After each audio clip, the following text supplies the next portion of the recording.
Welcome to the 5 o'clock show. It's time for Common Sense. Now, it's Katz and Cosby with John Katzimatidis and Rita Cosby, standing for truth, justice, and the American way, bringing common sense to the world. Now, here's John Katzimatidis and Rita Cosby. Well, it is Monday. I cannot believe it's Monday already. And in the studio with us, we have Judge Richard Weinberg, we have Congressman Peter King, and, of course, Rita Cosby. And there's so many things going on out there, Rita. Where do we start? Well, let's first start that there's a big gala coming up. Well, I was on Sid's show this morning. I talked about it. The WABC Gala is coming up on September 6th, and you can access it on WABCradio.com/gala and hit that gala button. We have limited amount of seats coming. We're filling up fast, and it's going to be the greatest show in New York. And I said to Sid this morning, Sid Rosenberg, I said, it might be even better than Donald Trump's inaugural day. Wow. And also, I want to say something because also proceeds are going to 3 great charities. So yes, it's a great mission. Towers. Yep. Also, St. Francis. St. Francis. Ernie Anastas is going to be representing St. Francis because Food Kitchen. Food Kitchen. Because Father Francis has passed away. Right. And the Police Athletic League. And awesome. So you can go to our vets. It can go to our Men in Blue. It can go to the Police Athletic League and help the kids of the inner city and homeless, or obviously, yep. homeless, and that we're going to buy turkeys for them to feed the hungry on Thanksgiving. So it's going to be a great gala and also with great missions in mind. Love it, John. Love it. Love it. And there's so many other things going on, Rita. I mean, I can't believe. Where do you want to start? I mean, what about the debate? Is it going to happen or not? Peter King, what do you think? The big thing is they were supposed to do this one, of course, September 10th, guys, Kamala Harris and Donald Trump. They agreed to essentially the same terms as the last one. Kamala Harris has not had one press conference or interview. Everything has been prompter through a teleprompter. So President Trump came up with the idea. There's no way she could win against him because she doesn't know. Right. So what are they going to do? Feed her the questions. No, they feed her the questions. And ABC television has had a reputation of feeding the questions to who? Well, Donna Brazile, remember, who was at CNN before, John, now is at ABC. And also one of the executives at ABC, and John, this is not like a peripheral. At ABC, one of the executives is very good friends with Kamala Harris for a long time, her and her husband. So, I mean, he's going, wait a minute. And if you saw Tom Cotton this weekend duking it out with Jonathan Karl was like a surrogate for the Kamala Harris team. Peter King. Yeah, they really are. I mean, Donald Trump is onto something there. And the fact, I didn't always agree with John saying that Kamala Harris didn't want to debate. But now the fact that she wants to change the rules, even if the polls have her slightly ahead, when you're the challenger, when you're Trump has been the president, she hasn't been, she needs the debate. So the fact that she should need a debate. Well, she owes it to the American public to debate. Well, the Democrats don't want to take a chance what's the point on having another President Biden on their hands where the whole thing blows up. I mean, she should be the one pushing for the debate. The fact that she's changing the rules, which could mean that debate is off, shows that she is really afraid of having a debate. Yeah, and she's turned down other ones, too, by the way, too. Judge Weinberg. Well, I think Peter's right. But if I'm President Trump, I want to have that debate. Right. Because he can clean her clock in the debate, lower the expectations. But he realizes that they're not that stupid that they're going to allow her to debate him without having a card up their sleeve. Well, that's the question. I agree with that. If it's a fair debate, but John's not point if they slip the questions right. to her. That's the point. And they prep her on the questions. That's the point. And that's not a real debate. No, because she's good at repeating answers. Exactly right. Right. So what if they say, which is more than Biden could do. Right? She's not good at just talking about things. Right. The question is, will he get a fair playing field? And so far, I think the answer is no, no, and no. By the way, the other thing that came up in the last day or two, you guys, RFK Jr. And RFK Jr. They has took endorsed. the Secret Service away from him again. I can't, John, how many days did he have it? It feels like he had it for like a 9 day or days two. or something. I mean, that's incredible. He finally gets it after the assassination attempt against Trump, and they literally couldn't wait to yank it, Peter King. So I guess the fact he withdrew, that's their excuse for doing it. But I think this can be a plus for Trump if they play it right. All he has to do is swing 1 or 2% of the vote, and that's going to win those battleground states. So you believe RFK could help pull him that, right? Yes, and they don't have to make agree. a big thing out of it. Just focus on that 4 or 5% that he has. If 1 or 2% of it goes to Trump, he can win the election. Yeah, I agree. And before we go, you guys, also coming up later on in the show, we're going to talk to Andy Biggs because we brought up about the shooting in Pennsylvania. There were 2 big things that happened today. First, a lot of open items. A lot of open items, and they were looking at it, John. They went to the actual scene of the crime, and then also Andy Biggs held a forum in D.C., and he's going to join us in a few minutes to talk about that. But joining us now, we have also Newt Gingrich right now, John. Well, he's the best. He is the best. I agree with you on that. We've got former Speaker of the House, Newt Gingrich. Newt, we're so thrilled to have you here. What do you make, first off, about the debate and now Kamala Harris changing all the plans, saying, no, I want to do it this way. I want to do it that way. What do you think's going to happen? Well, I think Trump ought to be cheerful and calm. There's no reason for him to go on ABC. I have never liked debates in which the news media sets the agenda. I think they ought to go on C-SPAN and let each candidate ask the other candidate questions and have no reporter. I mean, nobody, all these guys are rigged. You can't have a situation when the fix is in. Yeah, it's crazy. And I think he ought to cheerfully say, I'd love to debate you. Lincoln did 7 debates with Douglas. They did not have a single reporter. Each of them got a chance to speak. And they're the most famous debates in American history. And I think that, we wouldn't follow the same style they did because it was a different era. And they got to speak for like an hour and a half each or something. It was just amazing. But they were debates that defined the Civil War and defined the end of slavery, and they were extraordinarily important. I think if they had just a time moderator only, who would just go back and forth and then let each candidate have an opening comment and then, flip a coin and one of the candidates gets to ask the other a question and that candidate answers, then they get to ask it and let the 2 candidates decide what matters. I think that would be dramatically better than the kind of totally biased propaganda media effort that we have underway now. It was amazing, Newt Gingrich. Over the weekend, I brought up how Senator Tom Cotton, I don't know if you saw this, but here it is, Jonathan Karl with ABC interviewing him. And you might as well, I thought it was almost like a surrogate for the Kamala Harris campaign. He was challenging everything he said, saying that's not true, and he's like, and he was bringing up some of these points that, look, how could it be fair? And yet, he didn't seem to want to accept it. And now Trump is saying, wait, she's changing the rules. I agreed to a debate with Joe Biden. They switched it out to Kamala Harris. I agreed to the same terms. And now they want to switch it again. Well, I will say this. I don't believe Trump needs a debate. I mean, I think it'd be nice if they could arrange one if it was going to be fair, but I don't think he should give an inch. And he should certainly not allow the propaganda media to define his future. She is going to find in a few weeks that she needs the debate because as people get to know more about her, she's going to collapse. She hasn't made a single press conference. She's only spoken to the press through the teleprompters. Right. That's because they do not trust her to be out in the open, and they think if they don't fix everything in advance, that she'll look dumber than Joe Biden used to look. No, who's the puppeteer? Well, I mean, if there is I'm not sure there's a puppeteer per se, but if there was one, it'd be Barack Obama. I mean, he's far and away the most influential person in the Democratic Party. Hey, this is Pete King. First of all, I agree with your analysis.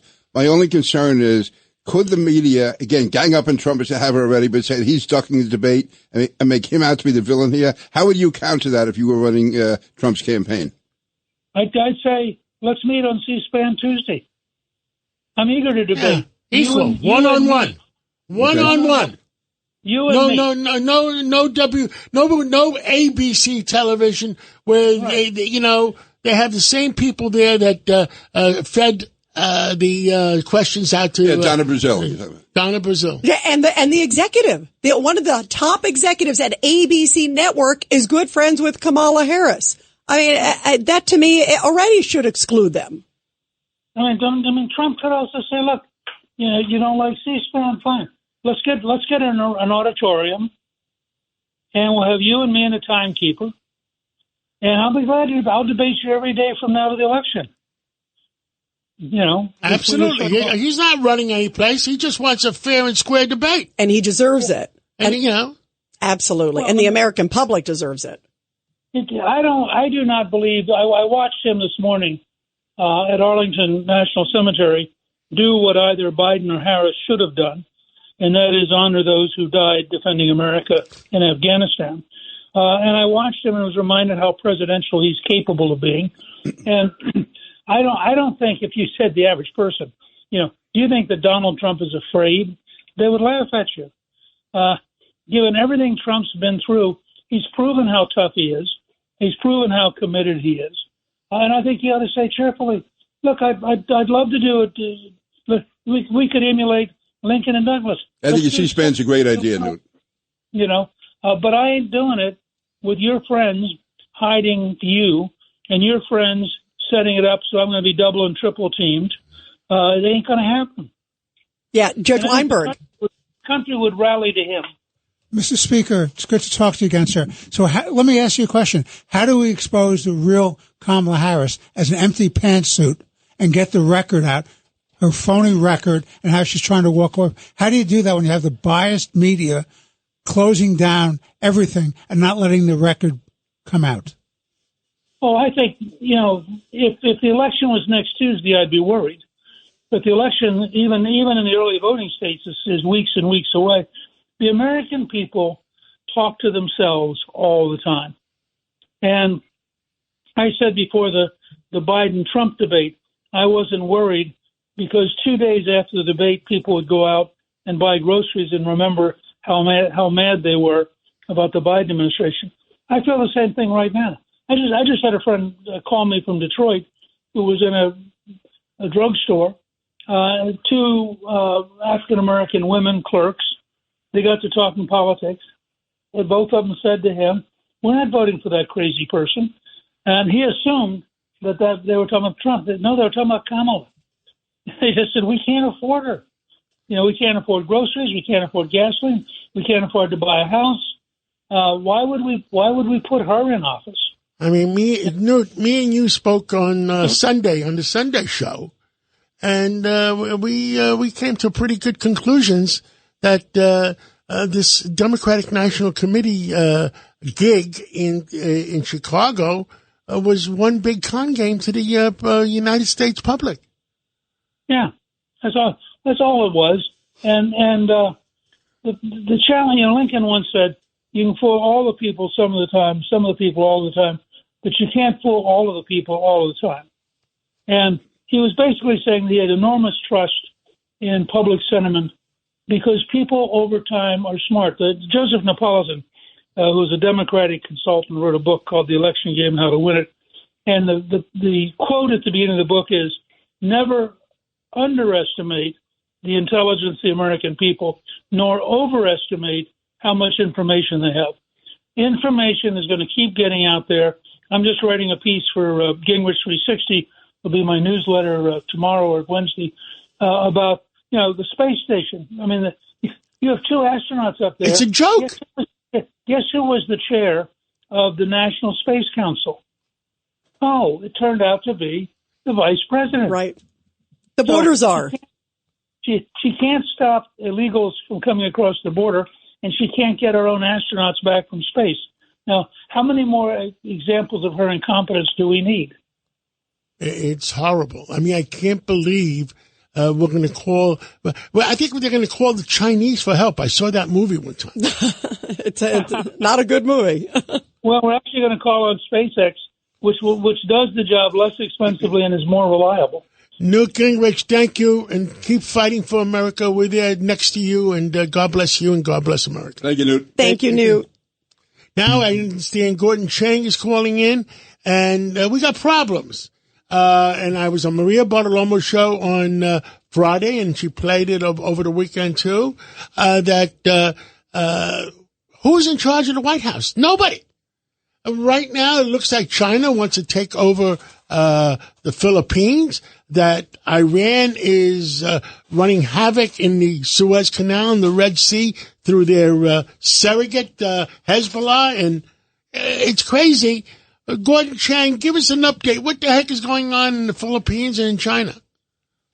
Yeah, and by the way, Belarus is massing its forces on the border with Ukraine, and China was just actually exercising its military with Belarus's about a month ago. Right now, as you point out, Biden is checked out, and the Chinese understand that. And I think that's part of the motivation for them actually engaging in a series of very belligerent activities against the Philippines. The most recent was just yesterday. Part of it is also because China right now, the regime is under incredible stress internally. And so I think Xi Jinping is reacting to that as well. But whatever it is, John, the Chinese regime right now is on a bender. It's going after the Philippines, it's going after Taiwan, and it's going after Japan. China just actually flew one of its military aircraft through sovereign Japanese airspace, perhaps the first time that's ever happened. So this is an incredibly dangerous situation right now. And the Red Sea, they sunk that Greek tanker, and there's a big environmental problem. Where are the environmentalists? They're not yelling. Excuse me, I didn't catch They yes. sank a Greek tanker in the Red Sea. Yes. Where's the environmentalists? Well, no, of course not. They're not there. And also the environmentalists were absent when China was reclaiming those 7 reefs in the South China Sea and the Spratlys. They were nowhere to be heard as China was destroying coral left, right, and center. Yeah, the environmental movement is not an environmental movement. It's a leftist movement. It supports these horrible regimes when they go out and destroy the environment. And, it's just one more thing that really should worry everybody, that right is wrong and black is white. It's just incredibly dangerous right now. Peter King. Yeah, Gordon, this is Pete King. First of all, thanks for all your great work. I have assuming the worst, assuming China does invade or go after the Philippines, how much ability do the Philippines have to resist that? They don't really have that much because they don't have very much of a military. They don't have very much of a Coast Guard. What they do have is a lot of pluck. And for the last 9 months to a year, they have been frustrating China. And they've been getting China very angry. And you can see it in the Chinese response to the Philippines. What the Philippines has are friends. They have Japan and the United States. There's a 1951 mutual defense treaty we have with the Philippines. So we basically are their defense, the United States of America. So a war against the Philippines is a war against the United States. Absolutely. And probably what happens is if China goes after the Philippines hard, almost the rest of the region will join in as well. Australia, Japan, North Korea, and Russia on the other side. This is a situation where we could have all the countries being combatants. Wow.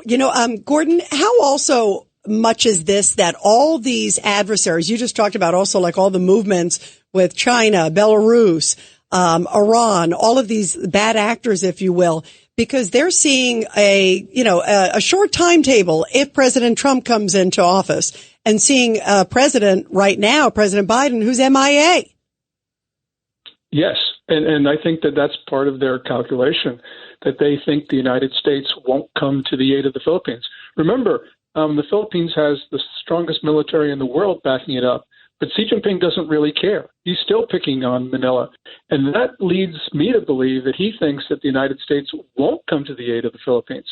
I tend to think he's wrong, but the point is, it doesn't matter what we will do. What matters is what Xi Jinping thinks we will do. And if he thinks we're not coming to their aid, it means he'll pick on them and he'll start a war. And that will be the beginning of history's next great conflict. Because we got wars in Europe. We got wars in the Middle East. We have what looks like wars in North Africa. If we have a war in East Asia, thank you to President Biden. World War III. Thank you to President Biden. Gordon Chang, Absolutely. stay on top of things. We'll talk to you again real soon, maybe tomorrow, the next day. But let's not let the American people know what the heck is going on. We're on the verge of World War III in the European, Asian area. And Mideast. Now in Asia, too. And Mideast. You forgot the Mideast. Thank you, President Biden. Yeah, what a mess. Thank you, Gordon. And let's take a break right now, and we're going to come back. We've got Charlie Gasparino from Fox News. Go woke, go broke. That's the new book. Let's take that break. A common sense recap of the day's biggest stories. It's John Catsimatidis and Rita Cosby. Katz and Cosby on 77 WABC. Well, on the line right now, we have Congressman Andy Biggs from Pennsylvania investigating what the heck really happened in Pennsylvania during the attempted assassination. Rita Cosby, bring him in. And joining us now here on Katz and Cosby is Congressman Andy Biggs from the great state of Arizona. Congressman, I know you guys had a forum today investigating, of course, the Butler, PA attempted assassination of President Trump. What were some of the big questions that you still have? Well, even after we go forward from today, I think we need to be asking why there's so many systemic failures, particularly on that day. Why was Donald J. Trump, who is one of the most threatened persons perhaps in the world, but certainly in the United States, probably more so even than the president, certainly more so than Dr. Jill, the First Lady, why did he have a reduced team, a Secret Service team? And then you throw in all the other systemic issues like why didn't the Secret Service show up at a 9 a.m. briefing? Were they given an opportunity to join and receive the radios that were to be used that day? Yes, they were. Did they pick them up? No, they didn't. So you get a whole flow of this thing. When was the shooter first observed and formally notifying the teams? And that was almost exactly 1 hour before the shooting. And when did the counter sniper team start receiving pictures and information about it? More than 30 minutes later. I mean, these are failures that seem to be so many that when you get so many systemic failures, you wonder, is this really gross incompetence, or is it criminal negligence, or is it something more? Congressman John Catsimatidis, I think there's much more going on than people realize. I really think that we don't know the whole story.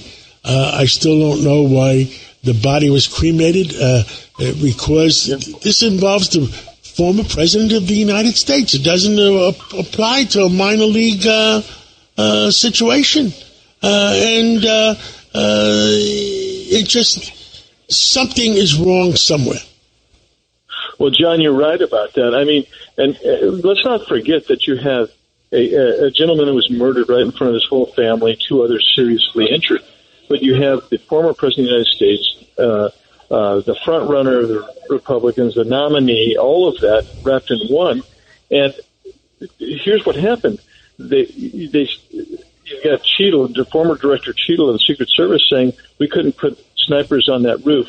Well, first of all, because the slope was too great. Well, first of all, that's a big blatant lie, and we all knew it at the time. But FBI is cleaning everything up, cleaning up the crime scene and folding down and shutting down the crime scene 3 days after the event. The body is cremated. The coroner didn't know that was going to happen even. So you have all those weird questions. And let's face it, with the track record of the federal government, whether it's the FBI, Secret Service, or whatever, and we listed a whole bunch of those other Secret Service problems that we have, the American people don't really trust their institutions anymore. And so you get a crime scene that's probably prematurely cleaned up. You get a body that is cremated. We don't have any information coming forward. Yes, so the American people, like you, John, are wondering what really happened. I can't tell you. I was at a big event on last Friday, and people are asking, that's the question. What really happened there? Are we going to get to the bottom of it? Do we trust our institutions? They should not be investigating themselves. Nobody trusts them. Yeah, Congressman Andy Biggs, too. We had Congressman Michael Waltz on a couple days ago, and he said that he cannot rule out that maybe somebody else was involved somehow because of these sort of encrypted apps that the guy had. He's a 20-year-old. What are your thoughts on that? Well, I trust some of the investigators that I've talked to. We don't think there was a second shooter, but let's face it. He's a 20-year-old guy putting together sophisticated explosive devices in his car with his sophisticated remote control. He's running a drone ahead of time, but there is no footprint on the internet to show that he was getting any information on that. So a lot of us wonder who else was involved with this guy. Who else was involved with this guy? And I think that came out in our hearing today, or in our forum today. People, whether it's Bongino, Prince, or our local sniper that was there, they're all talking about, the issue really is we don't know who might have been helping that guy, because somebody seems to have helped that guy, because he's definitely wasn't sophisticated enough to do that, to do those, like I say, the explosives, or actually maybe even case the place. But here's another thing, going along with John and Rita, what your issues are and what American people want to know is there was no counter surveillance team. There wasn't even a counter surveillance team to watch, because there's all kinds of video of that guy. And when he's walking along, surveillance experts tell me that he would have raised suspicion much, perhaps hours ahead of the rally even. But Secret Service didn't bother to put a counter surveillance team in place. Why? Why not? The other question, and we brought it up the other day, was the fact with those bombs in the car. Was it placed there somehow because if he did succeed in killing the president and was escaping, that car was meant to blow up? Well, we don't have any. I mean, that's a theory. We just don't have enough information that's in the domain that I've been able to see to conclude why he was doing the bomb, other than it may have meant to be a distraction for him to escape. Who knows? But he was not meant to escape. It was supposed to be something like Oswald and Ruby all over again. Yeah, really interesting stuff, John. I mean, there's a lot of unanswered questions. I think the investigation has to continue, and Congressman, you just have to keep an open mind and look at it. That's all. Congressman, thank you. Keep us posted, please. All right, Rita, John, thanks. Thank you so much. Thank you so much. You know, Rita, one of these days we're going to get down to the truth. Now, did you hear what's going on with that yacht in Sicily? Yeah, there's some interesting... It looks like it was murder. Well, and all of them were in one cabin, which is interesting, John, well, that, when they died. To remind everybody, we're talking about that yacht that sunk in Italy, supposedly from a tornado.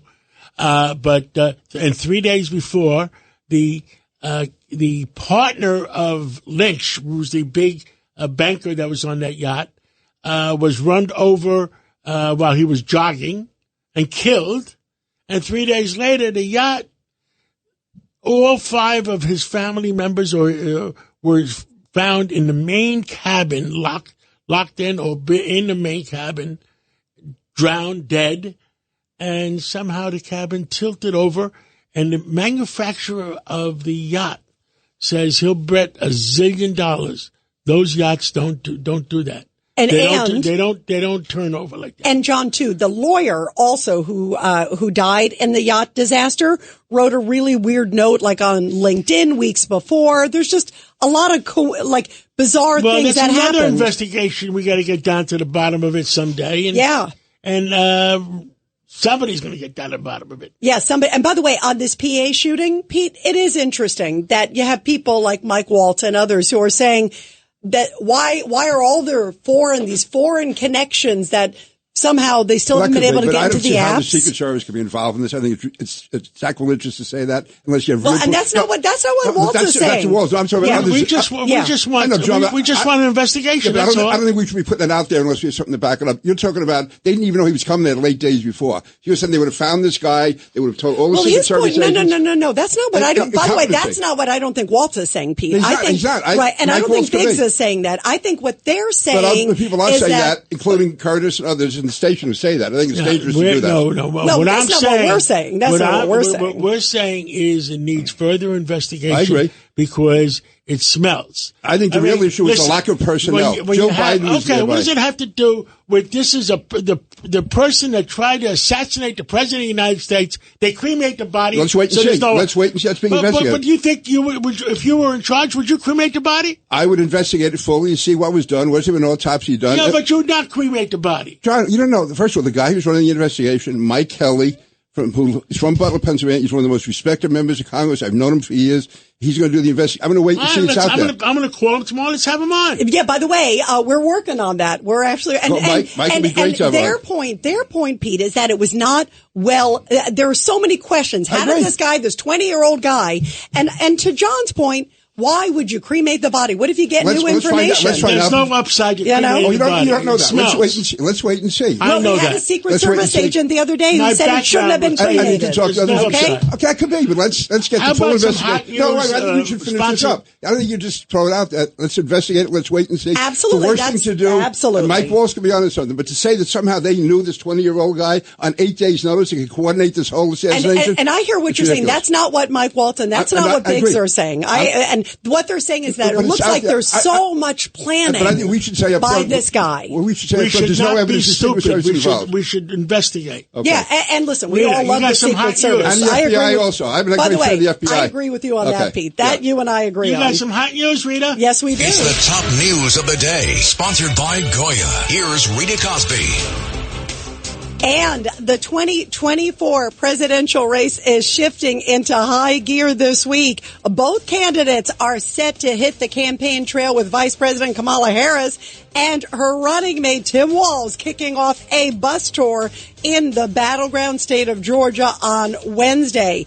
President Trump was in Virginia today earlier at the Arlington National Cemetery. He was honoring the U.S. service members who were killed during that disgraceful withdrawal by the Biden-Harris administration from Afghanistan. Meantime, Governor Kathy Hochul, by the way, is meeting with New York college presidents today to discuss anti-Israel protests. The New York Post reports that the video call will include presidents from both public and private universities from across the state, with the discussions focusing on safety plans for the upcoming school year.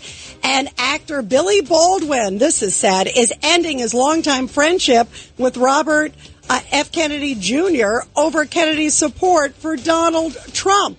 Baldwin wrote in a post on X that he's pulling away from the decades-long friendship because he says backing Trump is a betrayal of the values. People are not allowed to have disagreement among friends, and they have to become enemies now? How sad is that? That is so sad. Isn't that pathetic? How sad is that? That How is are we going to ever get disgraceful. together if that's the rule? Right. Yeah, really sad. We may argue with each other, but I still love you. I love you. This is great. That's what it's about. And Rita loves this, by the way. Rita encourages all this. She loves this. I do. It's healthy debate. It's First Amendment. And those are the headlines, everybody. You're commuting home with Katz and Cosby. Now, here's John Katzimatidis and Rita Cosby on 77 WABC. And we are back here on Katz and Cosby. And of course, everyone's wondering, what's going on with Kamala Harris? She presented her economic plan, supposedly, but not really. Joining us is the guy who wrote the book, Woke or Go Broke. How fitting. Charles Gasparino from Fox Business. Charles, you can't make it up. I mean, it's like they're all over the place. It's like this economic nonsense. Are we ever going to hear substance? People care.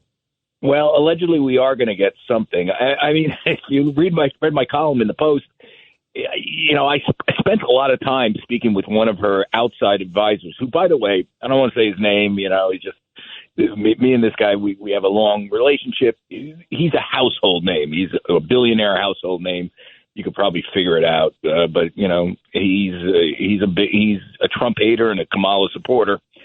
But what was interesting about our conversation, and most of it was over DM, is that he literally had no explanation as to why somebody who's been in government as long as she has, who was sitting vice president for 4 years, really does not have a coherent economic plan right now, or at least some broad outline of something other than I'm going to raise some taxes and I want to stop price gouging in groceries. I mean, it's really that rudimentary with her right now. And, I just think it's scary. And I think it's worse than that, Charlie. I don't think there's no way. I think Sunday morning, I think we talked about it. There's no way that she's going to debate because she's not capable of it. Yeah, I don't know about that. I mean, I think she's actually not bad. Well, who knows? I mean, she was okay with Pence when she debated. She was highly coached. She got her clock cleaned by Tulsi Gabbard, and that's one of the reasons why she got no electoral votes in the 2020 election. I mean, I don't know. I just find it just remarkable that somebody – I mean, let's be clear here. She didn't win in 2020, that 2019-2020 Democratic nomination. She won no primaries. She had that one brief shining moment of sparkle when she basically called Joe Biden a racist over busing. And then after that, it was all downhill. Tulsi cleaned her clock, done. She gets to be the VP because he is so wedded to DEI. He says it. It started at the top, VP. He wanted to get a black woman, that she checked a lot of those boxes, including, she was a senator, she's been around for politics, and, she's a black woman. So put all that together, she's kind of this accidental vice president and now accidental candidate for president, and yet she doesn't have a plan for the economy. She can't think on her feet to, kind of like connect the dots a little bit. I mean, say what you want about Trump, but I mean, he answers all the questions. He does have a plan. You know what he did the first time. He's explaining things all the time. J.D. Vance is explaining stuff. Whether you agree with some of his protectionist stuff is a whole other issue. But I just find this remarkable and kind of scary that this person could be president. Now, allegedly, we're going to get something soon. But we just spoke to Gordon Chang. There's a crisis going on in the Philippines. There's a crisis going up in Iran. Who's the president? Well, that's a whole other story. I mean, Joe Biden is like on a beach somewhere while, the world is starting to blow up, which is scary. And the economy, I know the markets are up and we're in record territory. I get it. But one of the reasons why the markets are up because the Fed is going to have to cut interest rates maybe dramatically because I like that word dramatically. I keep arguing with Kudlow. Kudlow keeps saying a quarter point. I say at least a half a point. He might do a half point. I mean, they had to revise all those job numbers down for the past year. We lost we thought we had 1 million more jobs than we did. And so that's why the market's going on. So this is like a scary situation.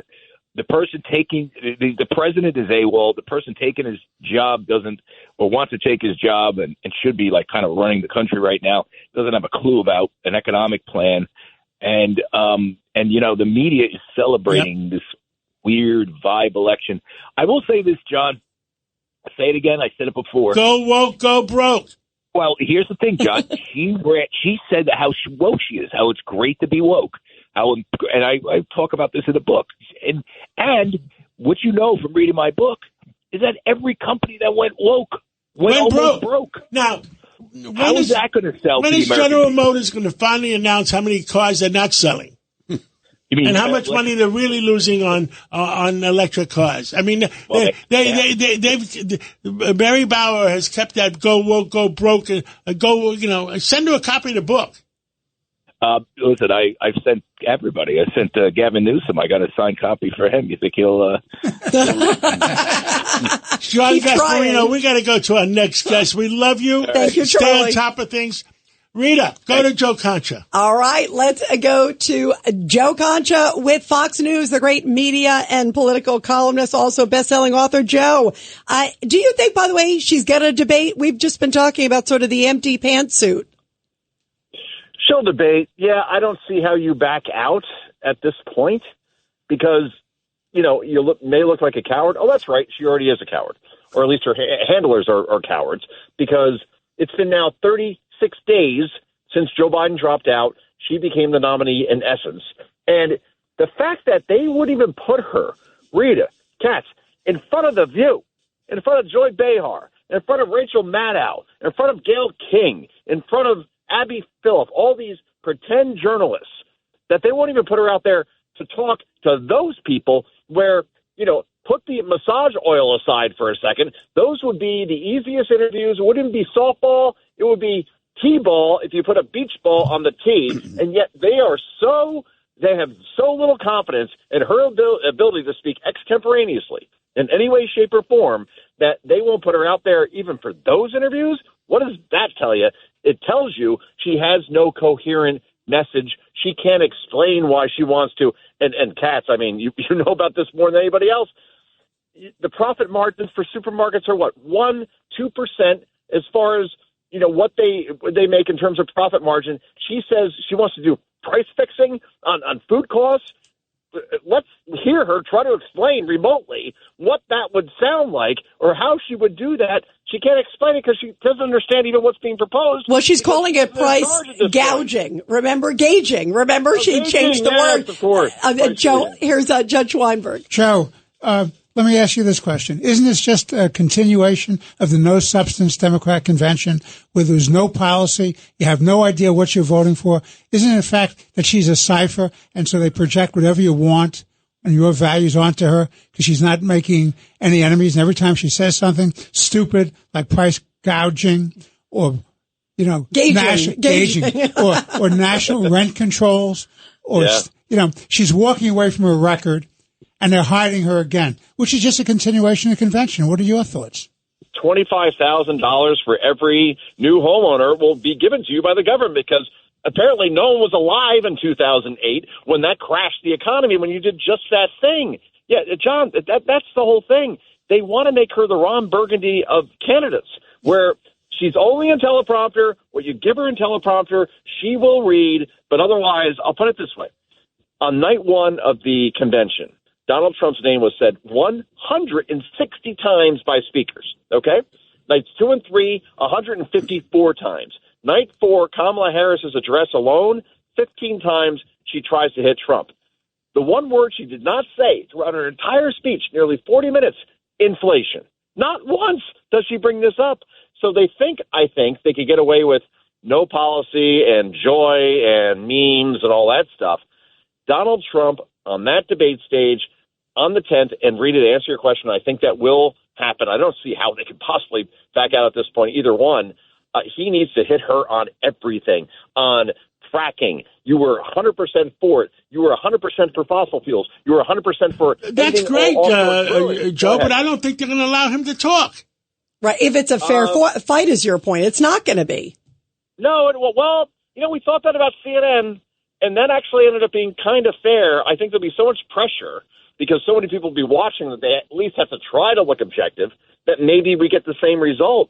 But in the end, if I'm Donald Trump and I get a question and it's about climate change or something, I pivot, I get the hell out of there, I give my answer on, let's say, immigration, for example. He could do it in 20 seconds and say, I yield my time to Kamala Harris.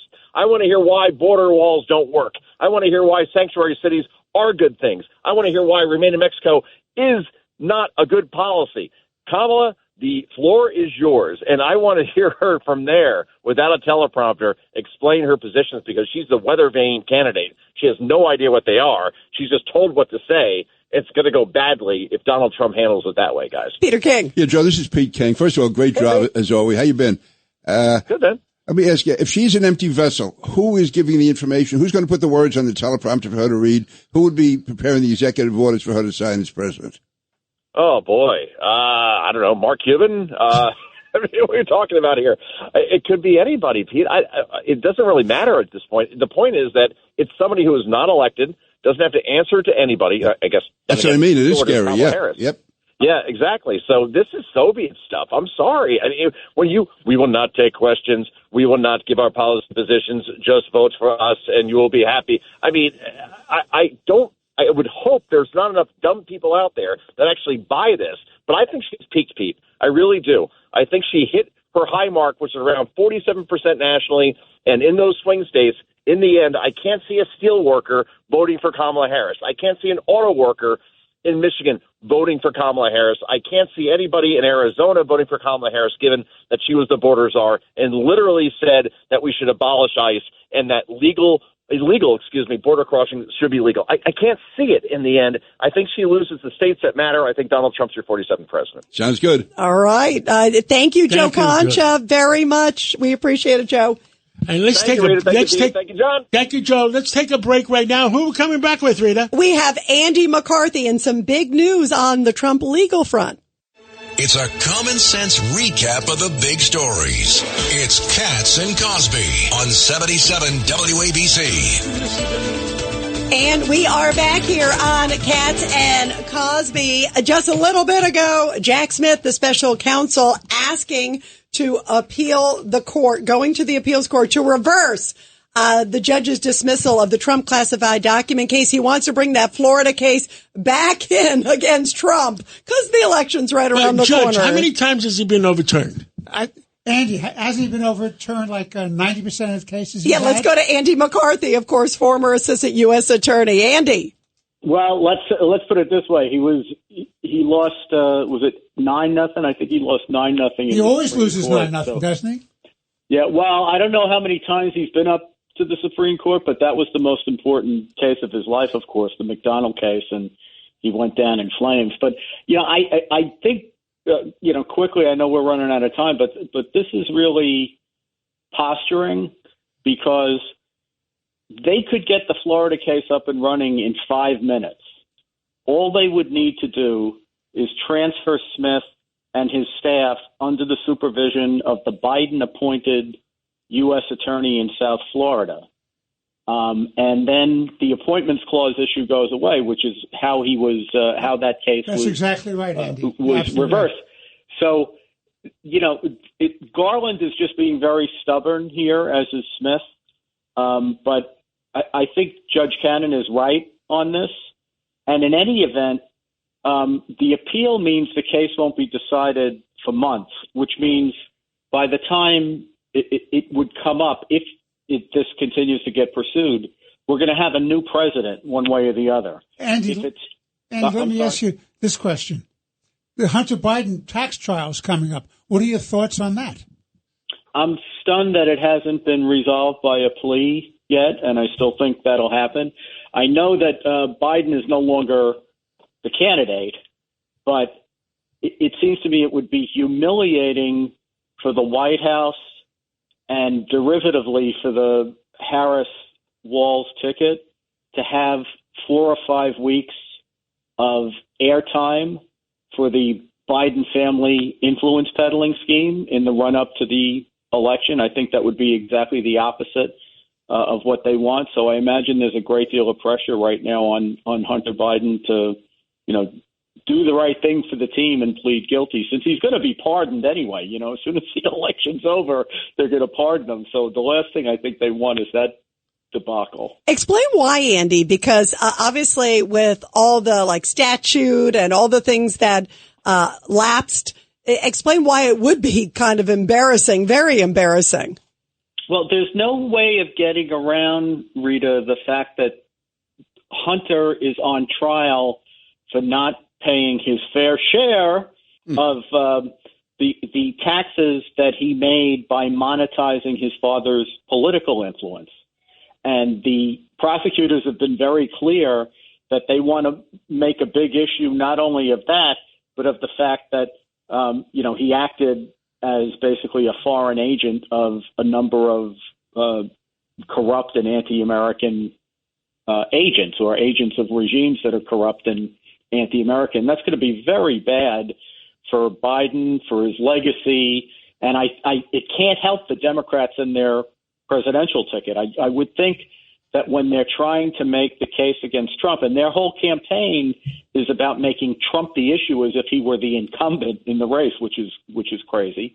But they're going to have a hard time doing that if you have a Hunter Biden trial going on for 4 or 5 weeks. Either the media can't completely not cover that; it's going to be covered. Yeah, although he didn't get charged with the with FARA, with the foreign influence. I mean, that's the other thing too. Is interesting. Those things lapsed. Yeah, they lapsed because the Biden appointed special counsel Weiss basically protected the president along with Garland and let the statute of limitations run on the most serious behavior that happened while Joe Biden was vice president.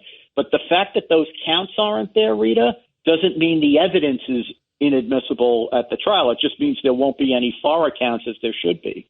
Yeah, no, that's a great point. It doesn't mean that the dirty laundry isn't going to come out. Now, you believe also that there will be a pardon in some form for Hunter, right? As much as I believe tomorrow is Tuesday. Do you agree, Pete? I agree. It's coming in some form. I've learned never to disagree with Andy McCarthy. He knows everything inside out and is not afraid to talk about it. So thanks for all your great work, Andy. Oh, wait, you disagreed with us earlier in the show, but not with Andy. Not with Andy. I never disagree with Andy. Reed, it's one thing. We never disagree with Andy. Smart thinking. I have to get out of here while the getting is good. Good thinking. Andy, thank you very much. Andy. We love having you on, Andy. Thank Have you. a great night. Thanks, You Andy. too. You too. I'm telling you, we're in a mess here. It is a mess. Who is the president? Yeah, who's running the show at a tough time right now I'll in tell the you who world? It's not Joe Biden. Yeah, and it's not Kamala Harris. Right, and who is running Who Kamala Harris? is running it day to day? Yeah. Yeah, wow. Well, let's pray for America. All our priests out there, all our archbishops, all our rabbis, please pray for America. And we need God's blessing. And what do we all stand for, guys? Truth, justice, and American way.